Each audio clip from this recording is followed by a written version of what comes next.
Hello everyone. आज है 14 जून और आज इस वीडियो में हम बात करेंगे एल&टी फाइनेंस के बारे में। देखिए, 70 रुपए का शेयर है। तेजी जरूर आई है लेकिन पिछले कुछ दिनों से लगातार टूट रहा था। बाजार में पिछले कुछ दिनों से लगातार गिरावट देखने को मिली है। आज हल्की सी तेजी जरूर बनी है। वीडियो में डिस्कस करेंगे कि एल&टी फाइनेंस में क्या मौका है या धोखा है, और खरीदारी के सही मौके वाकई में कौन से लेवल पर बनेंगे वो भी हम यहाँ पर डिस्कस करेंगे। वीडियो को शुरू करूं उससे पहले अगर आपने अभी तक चैनल को सब्सक्राइब नहीं किया है तो प्लीज अभी इसे सब्सक्राइब कर लीजिए, क्योंकि आगे भी बहुत सारे वीडियोस हैं जो आपको काफी ज्यादा हेल्प करेंगे। तो एल&टी फाइनेंस का जो शेयर है ये 70 रुपए के आसपास ट्रेड कर रहा है। तकरीबन 2.5% की तेजी जरूर बनी है। अच्छी खासी रफ्तार कह सकते हो, लेकिन एक महीने का ग्राफ देखे तो 8.5% की गिरावट है। देखो, शेयर टूट रहा था, 71 तक गया, बाउंस बैक दिखाया, 78 तक पहुंचा, लेकिन उसके बाद लगातार ये टूट रहा। एक दिन की तेजी पर कितना भरोसा कर सकते हैं ये अभी उतना ज्यादा सही नहीं होगा, क्योंकि अगर मैं एक साल का ग्राफ देखूं तो 27% की गिरावट जरूर है। टूट के ये बिखर गया था, शेयर 60 रुपए तक चला गया था, उससे भी नीचे था ये, और यहां पे मेरी बाइंग की रिकमेंडेशन थी। ठीक है, लेकिन बाद में जब शेयर भाग के 85 तक गया तब मैंने कहा भी था कि मैं इसको नहीं खरीदूंगा, मैं दोबारा तब खरीदूंगा जब ये 70 रुपए के नीचे होगा। लेकिन अभी जिस तरीके का मार्केट का रिएक्शन है, जिस तरीके से मार्केट ट्रेड कर रहा है, मेरे हिसाब से 70 रुपए से भी नीचे जाने के चांसेस इसके बन सकते हैं। लेकिन अगेन मैं कह दूं, कंपनी अच्छी है, खराब कंपनी नहीं है। खरीदारी के मौके हैं यहां पर नीचे के लेवल पर, ठीक है, लेकिन नीचे के लेवल पर खरीदारी के मौके बनेंगे, ऊपर के लेवल पर प्रॉफिट लेकर भागने वाले ही मौके अभी के लिए नजर आते हैं।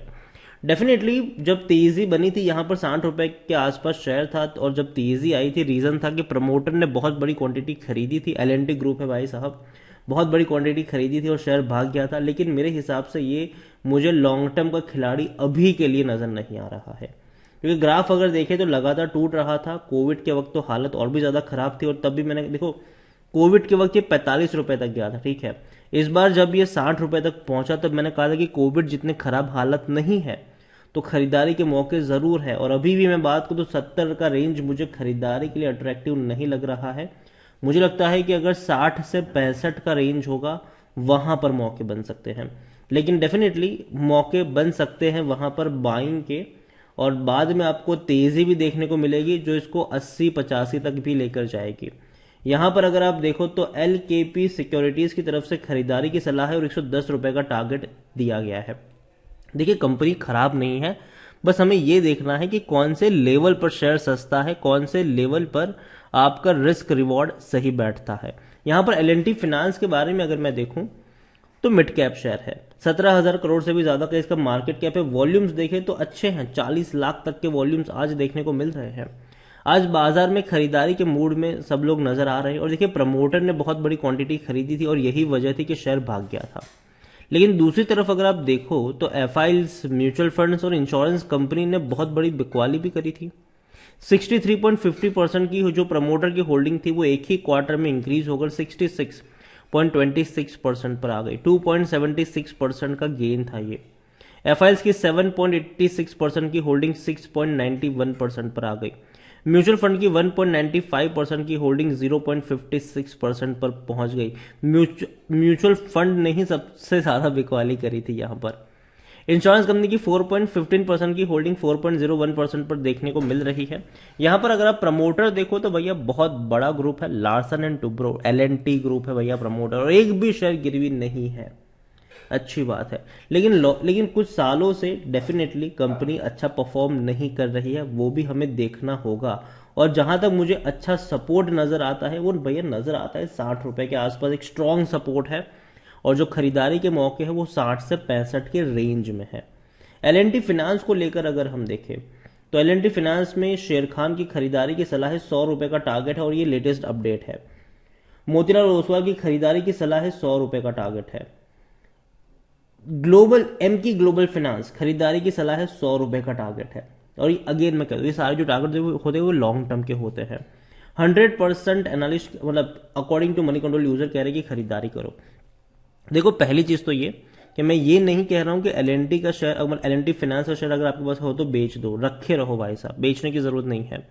लेकिन जहां तक बात है फ्रेश बाइंग की, तो मेरे हिसाब से जो जहां से रिस्क कम है रिवॉर्ड ज्यादा है वो लेवल 60 से 65 रुपए की रेंज का है। 65 के आसपास मिलता है, थोड़ी सी क्वांटिटी ऐड कर सकते हो आप वहां पर। लेकिन अगेन साथ में ये भी जोड़ूंगा कि अगर तेजी आती है, शेयर भाग जाता है 80-85 की रेंज में, मतलब प्रॉफिट बुकिंग का लेवल है वो, वहां से प्रॉफिट बुकिंग भी आपको देखने को मिलेगी। एल फाइनेंस को लेकर अगर आप देखें तो डिविडेंड की जहां तक बात है, तो कंपनी ने 2021 में डिविडेंड पे नहीं किया है, 2020 में किया था आखिरी बार। कंपनी के रेवेन्यू में लगातार गिरावट है।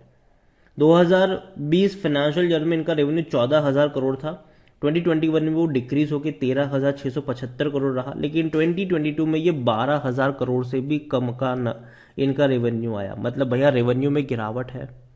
और जहां तक बात करें प्रॉफिट्स की, प्रॉफिट में हल्का सा जंप जरूर आया है।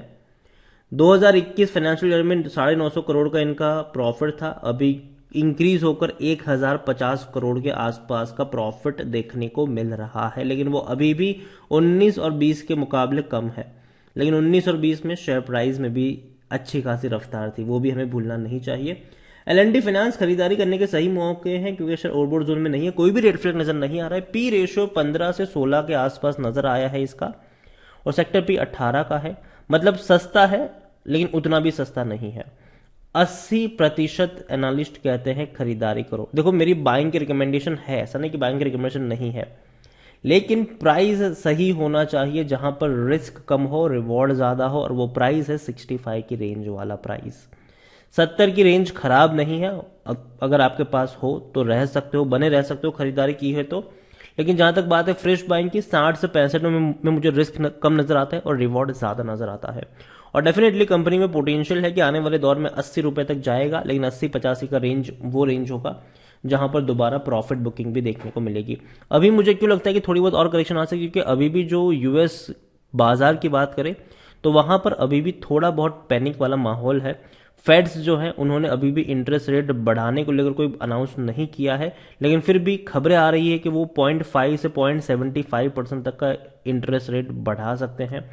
और ऐसे में कुछ वक्त के लिए, मतलब 1-2 दिन के लिए शायद बाजार में आपको एक पैनिक देखने को मिल सकता है, एक गिरावट देखने को मिल सकती है। और याद रखिए उसी गिरावट में खरीदारी के मौके भी बनेंगे। देखिए बाजार टूट रहा है मतलब खरीदारी के मौके हैं, डरने की जरूरत नहीं है गिरते हुए बाजार में, बल्कि भैया गिरते हुए बाजार में ही खरीदारी के मौके मिलेंगे। ये हमने कोविड के वक्त भी देखा है, रीसेंट एग्जाम्पल है हमारे पास इसका। तो यही कहूंगा कि टूट रहा है बाजार लेकिन मौके बनेंगे। उस मौके में आपको अच्छी कंपनियों को ढूंढना है, बड़ी कंपनियों को ढूंढना है, उन कंपनियों को ढूंढना है जिनका सर्वाइवल रेट काफी अच्छा है और जिन्होंने अच्छी खासा रिटर्न आपको बनाकर दिया भी है जब भी टूटा है। एल मैं लॉन्ग टर्म का खिलाड़ी नहीं मानता हूं इसको, लेकिन शॉर्ट टर्म में अगर 60-65 का मिलता हो खरीदारी के मौके बनेंगे, और 80-85 का जो रेंज होगा वो प्रॉफिट लेकर भागने वाला रेंज होगा। वीडियो को यहीं पे एंड करूंगा, पसंद आया हो तो लाइक कर, शेयर कर, चैनल पर अगर पहली बार आए हैं तो प्लीज सब्सक्राइब करें।